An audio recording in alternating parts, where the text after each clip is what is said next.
Well, thank you very much, Nana, and good morning to you, and good morning to my brother Richard.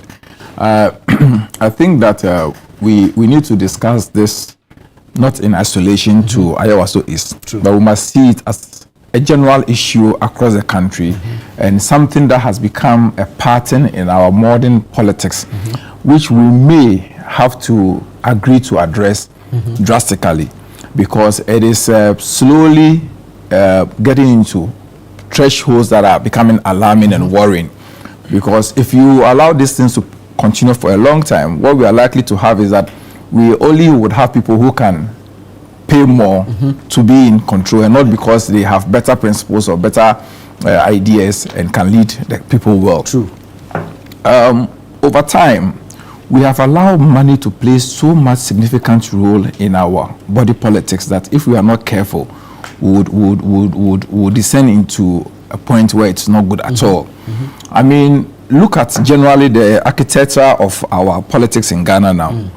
People belong to political parties as members of political parties, supposed to pay dues to sustain the party. But the parties don't even have systems to collect these dues to ensure that they are dues paid.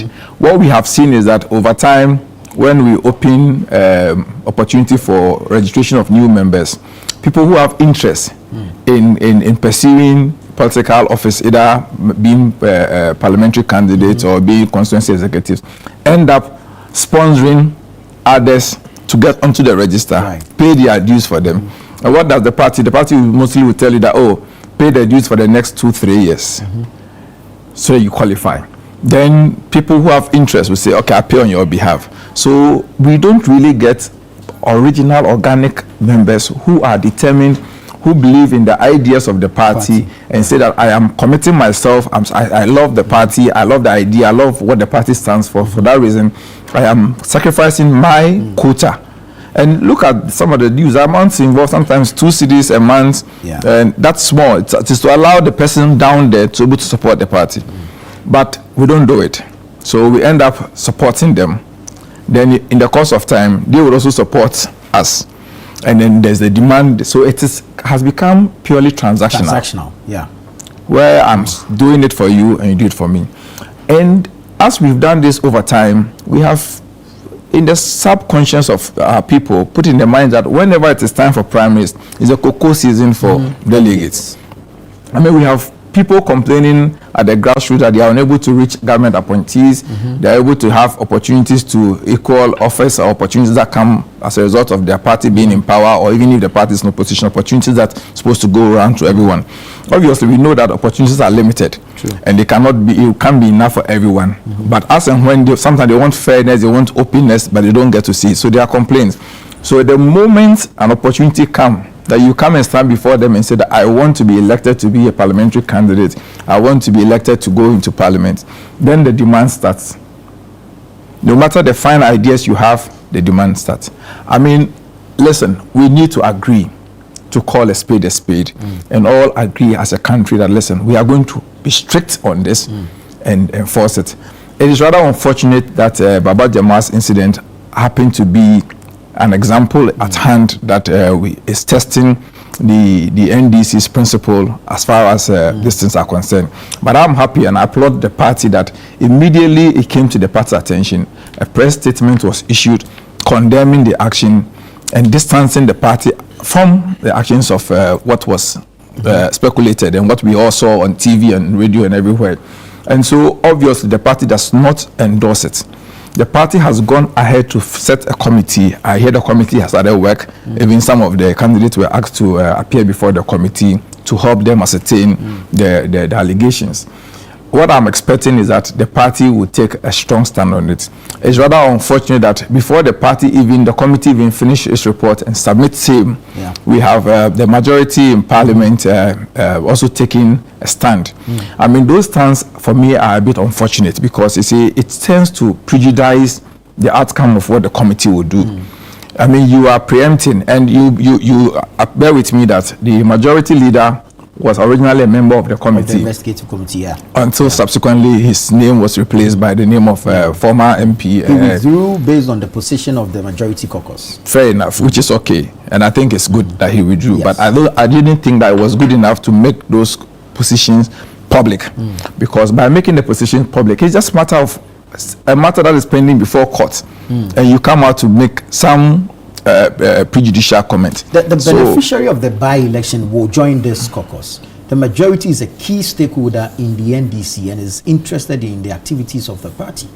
So I think they have the liberty to make their position known. Of course, yes. But you see, your liberties must also come within the space that it should not be seen as overstepping the boundary of an institution that has been given the power and authority to take that decision.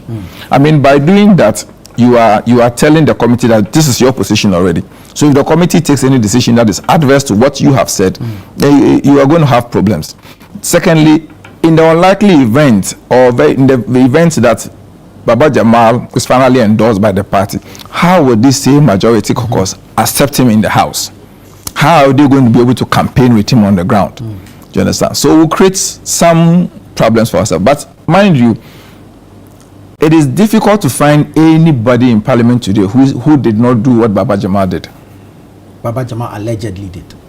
He admitted that he did anyway. He has denied. He said that he gave a gift. He gave them out as gift. Anyway. He says he's been doing it since, so it is not to induce. Well, what he said he's been doing since is that he's been setting out money to give out interest-free loans to his constituents, which is empowering them to be able to live their lives. That's what he said in effect. But as far as giving out the gift is concerned, he said that he gave out some gifts. It's quite difficult to find. I mean, let's all be. He who comes to equity must come with clean hands. If we all want to hold Baba Jamal to some standard, we must, as well as possible, be able to at least say that we are as clean as we're supposed to be. The fact that you were not caught or you did not admit it does not make you a better person than perhaps Baba Jamal. I don't support what happened. I don't think it is right for us to induce voters to vote in a particular manner. We must allow people to make their decision to vote for us or otherwise, based on our principles, based on our ideas, based on the qualities that we claim to hold and what we can do for the people, so that they will hold us accountable. If we continue with this, we're likely going to get to a point where the person with the highest amount will always be and may not be the best in office. And so I don't think it's the best thing to do. But you can tell that certain events of the past also perhaps is influencing this. You remember that there were some contributions put together to support a particular candidate, not necessarily as in the campaign, but because she had suffered the demise of her husband. And so you had some of these things. And so these things would dovetail into the comments and the position taken by the majority. And it creates some problems. Don't forget that when we are done with all this, we are going to go into an election. And we need to go onto the ground, bring everybody together. Every single vote matters. And so I think that we should all respect the structures of the party, allow the committee to do it, we'll come out with this report. And I pray that Baba Jamal and all the stakeholders involved will be willing to abide by the decision of the party. And let's see how we can build a stronger party going forward than to continue running in the way we are doing. Very well.